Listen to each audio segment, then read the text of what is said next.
ಆ ರೀತಿ ಹಾಕಿ ಅದನ್ನೆಲ್ಲ ಹಿಂಗೇನು ಕಂಟಿನ್ಯೂ 4 ಸ್ಪೆಲ್ ಲೈಟ್ನಿಂಗ್ ಸ್ಪೆಲ್ಲನ್ನು ಅಲ್ಲೇ ಹಾಕಿ ಎಲ್ಲ ಕ್ಲಿಯರ್ ಮಾಡ್ಕೊಂಡು ಅದನ್ನು ಹೊಡೆದು ಸ್ವಚ್ಛ ಮಾಡಿ ಅಂದ್ರೆ ಅವು ಡ್ಯಾಮೇಜ್ ಜಾಸ್ತಿ ಕೊಡೋಂಗಿಲ್ಲ. ಸೊ ಈ ರೀತಿ ಯೂಸ್ ಮಾಡ್ಕೋಬೇಕ್ರಿ ನಾವು. ಈ ರೀತಿ ಯೂಸ್ ಮಾಡ್ಕೊಂಡ್ರೆ ನಮಗೆ ಅದು ಚಲೋ ಅನಿಸ್ತದೆ. ಕಿಂಗದ ಎಬಿಲಿಟಿ ಯೂಸ್ ಮಾಡ್ಕೊಂಡ್ರಿ ಕಿಂಗ್ ಬಂದು ಮುಂದೆ ಕ್ಲ್ಯಾನ್ ಹೊಡೆದು ತೆಗಿತಾನೆ ರೀ ಬಹುಶಃ.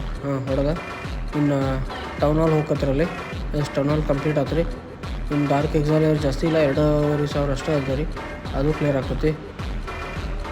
ಲೈಕು ಕಮೆಂಟು ಶೇರು ಸಬ್ಸ್ಕ್ರೈಬ್ ಮಾಡೋದು ಮಾತ್ರ ಮರಿಬೇಡ್ರಿ. ನೀವು ಎಷ್ಟು ಲೈಕ್ ಕಮೆಂಟು ಶೇರ್ ಸಬ್ಸ್ಕ್ರೈಬ್ ಮಾಡ್ತೀರಲ್ರಿ ಅಷ್ಟು ನಮಗೆ ಚಲೋ ರೀ. ಯಾಕಂದರೆ ಇಂಟ್ರೆಸ್ಟ್ ಬರ್ತದೆ ವಿಡಿಯೋ ಮಾಡಿ ಹಾಕಕ್ಕೆ ಅಥವಾ ಇದನ್ನು ಮಾಡೋಕೆ.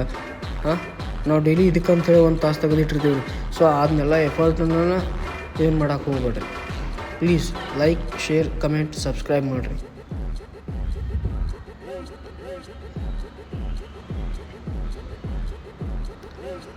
ನೋಡಿರಿ ಆಲ್ಮೋಸ್ಟ್ ಆಲ್ ಎಲ್ಲ ಕ್ಲಿಯರಾಗಿ ಬಂತು ರೀ.